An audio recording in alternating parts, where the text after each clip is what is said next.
Prajwal Revanna ಬ್ಯಾರಕ್ನಲ್ಲಿ mobile phone ಪತ್ತೆಯಾಗಿದೆ. ಬಟ್ಟೆಗಳ ನಡುವೆ ಪತ್ತೆಯಾಗಿದೆ ಆಂಡ್ರಾಯ್ಡ್ ಫೋನ್.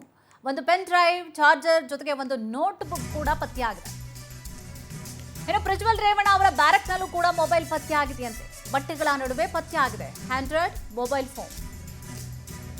ಒಂದು ಪೆನ್ ಡ್ರೈವ್ ಸಿಕ್ಕಿದೆ, ಚಾರ್ಜರ್ ಸಿಕ್ಕಿದೆ, ಒಂದು ನೋಟ್ಬುಕ್ ಕೂಡ ಪತ್ತೆಯಾಗಿದೆ.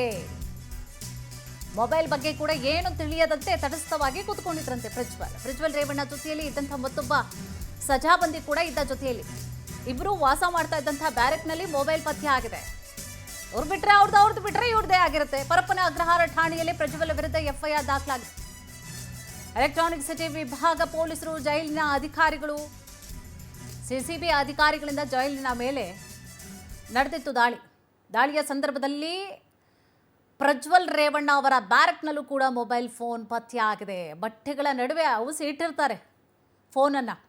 ಒಂದು ಪೆನ್ ಡ್ರೈವ್ ಸಿಕ್ಕಿದೆ, ಚಾರ್ಜರ್ ಸಿಕ್ಕಿದೆ, ನೋಟ್ಬುಕ್ ಕೂಡ ಪತ್ತೆಯಾಗಿದೆ ಅನ್ನುವಂತಹ ವಿಚಾರಗಳು ಗೊತ್ತಾಗ್ತಾ ಇದೆ. ಜೊತೆಗೆ ಇವರ ಜೊತೆಯಲ್ಲಿ ಮತ್ತೊಬ್ಬ ಇದ್ದ ಸಜಾಬಂದಿ ಇದ್ದಂತೆ. ಅವ್ರದ್ದು ಬಿಟ್ಟರೆ ಇವ್ರದ್ದು ಬಿಟ್ಟರೆ ಅವ್ರದ್ದೇ ಆಗಿರುತ್ತೆ, ಇನ್ಯಾರ್ದು ಅಲ್ಲ. ಯಾರ್ದಾದ್ರೂ ಹಾಕ್ಕೊಳ್ಳಿ, ಅದು ಹೆಂಗೆ ಬಂತು ಈಗ, ಇದು ಪ್ರಶ್ನೆ. ಇದೇ ವಿಚಾರಕ್ಕೆ ಸಂಬಂಧಪಟ್ಟ ಹಾಗೆ ಹೆಚ್ಚಿನ ಡೀಟೇಲ್ಸ್ ಅನ್ನು ಕೂಡ ನೀಡ್ತಾ ಹೋಗ್ತಾರೆ ನಮ್ಮ ಪ್ರತಿನಿಧಿ ವೆಂಕಟೇಶ್. ವೆಂಕಟೇಶ್, ಈ ರೀತಿಯಾಗಿ ಪರಪ್ಪನ ಅಗ್ರಹಾರ ಜೈಲ್ ಮೇಲೆ ದಾಳಿಯನ್ನು ಮಾಡಿರುವಂಥದ್ದು ಇದೇ ಮೊದಲೇನಲ್ಲ. ಬಹಳಷ್ಟು ಬಾರಿ ಆದಂತಹ ಸಂದರ್ಭದಲ್ಲೂ ಬಹಳಷ್ಟು ವಸ್ತುಗಳು ಕೂಡ ಸಿಕ್ಕಿದೆ, ಮತ್ತೆ ರಿಪೀಟ್ ಆಗ್ತಾ ಇದೆ. ಹೆಂಗೆ ಕಾನೂನಿನ ಮೇಲೆ ನಂಬಿಕೆ ಇಟ್ಕೊಳ್ಳುವಂಥದ್ದು, ಓವರಾಲ್ ಆಗಿ ಏನಿದೆ ಮಾಹಿತಿ? ಕುಸುಮ, ಸಿಸಿಬಿ ಅಧಿಕಾರಿಗಳು ಮತ್ತು ಎಲೆಕ್ಟ್ರಾನಿಕ್ ಸಿಟಿ ವಿಭಾಗದ ಪೊಲೀಸರ ಜಂಟಿ ಕಾರ್ಯಾಚರಣೆ ವೇಳೆ ನಿನ್ನೆ ಪರಪ್ಪನ ಅಗ್ರಹಾರ ಜೈಲಿನ ಪ್ರತಿಯೊಂದು ಬ್ಯಾರಕ್ನಲ್ಲೂ ಕೂಡ ಪರಿಶೀಲನೆ ಮಾಡಲಾಯಿತು. ಆ ಸಂದರ್ಭದಲ್ಲಿ ಏನು ಅತ್ಯಾಚಾರ ಪ್ರಕರಣದಲ್ಲಿ ಆರೋಪಿ ಅಂದ್ರೆ ದೋಷಿಯಾಗಿರುವಂತಹ ಪ್ರಜ್ವಲ್ ರೇವಣ್ಣ ಅವರ ಬ್ಯಾರಕ್ನಲ್ಲೂ ಪರಿಶೀಲನೆ ಮಾಡಿದಂತಹ ಸಂದರ್ಭದಲ್ಲಿ ಒಂದು ಮೊಬೈಲ್, ಆಂಡ್ರಾಯ್ಡ್ ಮೊಬೈಲ್ ಕೂಡ ಪತ್ತೆ ಆಗಿದೆ. ಆ ಮೊಬೈಲ್ನ ಜೊತೆಗೆ ಕೆಲವು ವಸ್ತುಗಳು ಕೂಡ ಸಿಕ್ಕಿರುವಂತದ್ದು, ಅದರಲ್ಲಿ ಒಂದು ನೋಟ್ ಬುಕ್ ಕೂಡ ಸಿಕ್ಕಿದೆ.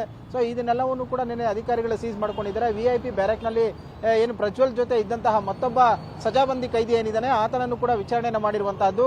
ನಟ ದರ್ಶನ್ ಇದ್ದಂತಹ ಬ್ಯಾರಕ್ ಏನಿದೆ ಅವು ಸೇರಿದಂತೆ ಪ್ರಮುಖ ರೌಡಿ ಶೀಟರ್ಗಳು ಯಾವ ಒಂದು ಬ್ಯಾರಕ್ನಲ್ಲಿ ಇದ್ದಾರೆ ಅದರ ಕಡೆ ಪ್ರತಿಯೊಂದು ಬ್ಯಾರಕ್ನಲ್ಲೂ ಕೂಡ ನಿನ್ನೆ ಪರಿಶೀಲನೆ ಮಾಡಿದ್ರು. ಬೆಳಗ್ಗೆ 11 ಗಂಟೆಯಿಂದ ರಾತ್ರಿ 9 ಗಂಟೆವರೆಗೂ ಕೂಡ ಈ ಪರಿಶೀಲನೆ ಕಾರ್ಯ ಕೂಡ ಮುಂದುವರೆದಿತ್ತು. ಇದರಲ್ಲಿ ಸಾಕಷ್ಟು ಮೊಬೈಲ್ಗಳು ಸೇರಿದಂತೆ ಕೆಲವು ವಸ್ತುಗಳು ಕೂಡ ಪತ್ತೆ ಆಗಿರುವಂತಹದ್ದು.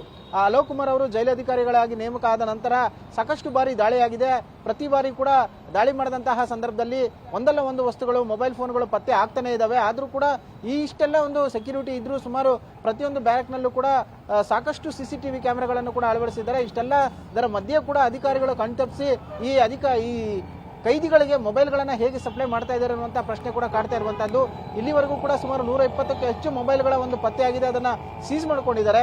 ಪ್ರಜ್ವಲ್ ರೇವಣ್ಣ ವಿರುದ್ಧ ಈಗಾಗಲೇ ಏನು ಪರಪ್ಪನಗರ ಜೈಲಿನಲ್ಲಿ ಕೂಡ, ಪರಪ್ಪನಗರ ಪೊಲೀಸ್ ಠಾಣೆಯಲ್ಲಿ ಕೂಡ ಒಂದು ಪ್ರಕರಣ ದಾಖಲಾಗಿಸಿ ತನಿಖೆಯನ್ನ ಮಾಡ್ತಾ ಇರುವಂತದ್ದು. ಅಂದ್ರೆ ಈ ಮೊಬೈಲ್ ಯಾವಾಗಿನಿಂದ ಬಳಕೆಯನ್ನ ಮಾಡ್ತಾ ಇದ್ರು, ಎಷ್ಟು ತಿಂಗಳಿಂದ ಇವ್ರ ಹತ್ರ ಇತ್ತು, ಸೊ ಇದಕ್ಕೆ ತಂದುಕೊಟ್ಟವರು ಯಾರು, ಈ ಅಧಿಕಾರಿಗಳು ಈ ಹಿಂದೆ ಕೂಡ ದಾಳಿ ಮಾಡಿದಂತ ಸಂದರ್ಭದಲ್ಲಿ ಹೇಗೆ ಅದು ಹೈಡ್ ಆಯ್ತು, ಯಾಕೆ ಸಿಗ್ಲಿಲ್ಲ ಅಂತ ಹೇಳಿ ನಿನ್ನೆ ಕೆಲವು ವಸ್ತುಗಳನ್ನ ಅಂದ್ರೆ ಬಟ್ಟೆಯಲ್ಲಿ ಒಂದು ಆಂಡ್ರಾಯ್ಡ್ ಮೊಬೈಲ್ ಅನ್ನ ಸುತ್ತಿ ಇಟ್ಟಿದ್ರು ಅನ್ನೋಂತ ಮಾಹಿತಿ ಕೂಡ ಲಭ್ಯ ಆಗ್ತಾ ಇರುವಂತದ್ದು. ಸದ್ಯ ಅಧಿಕಾರಿಗಳ ಒಂದು ಕಾರ್ಯಾಚರಣೆ ಕೂಡ ನಿನ್ನೆ ಮುಂದುವರೆದಿದೆ. ಬೇರೆ ಯಾವ ಒಂದು ರೌಡಿ ಶೀಟರ್ಗಳು ಕೂಡ ಮೊಬೈಲ್ಗಳನ್ನ ಬಳಕೆ ಮಾಡಿದ್ರು ಅನ್ನೋಂಥದ್ದು ಕೂಡ ಈಗ ತಿಳಿದು ಬರಬೇಕಾಗಿರುವಂತಹ ವಿಚಾರಗಳಾಗಿರುವಂತದ್ದು. ಕುಸುಮ, ಥ್ಯಾಂಕ್ ಯು ವೆಂಕಟೇಶ್ ತಮ್ಮೆಲ್ಲ ಮಾಹಿತಿಗಾಗಿ.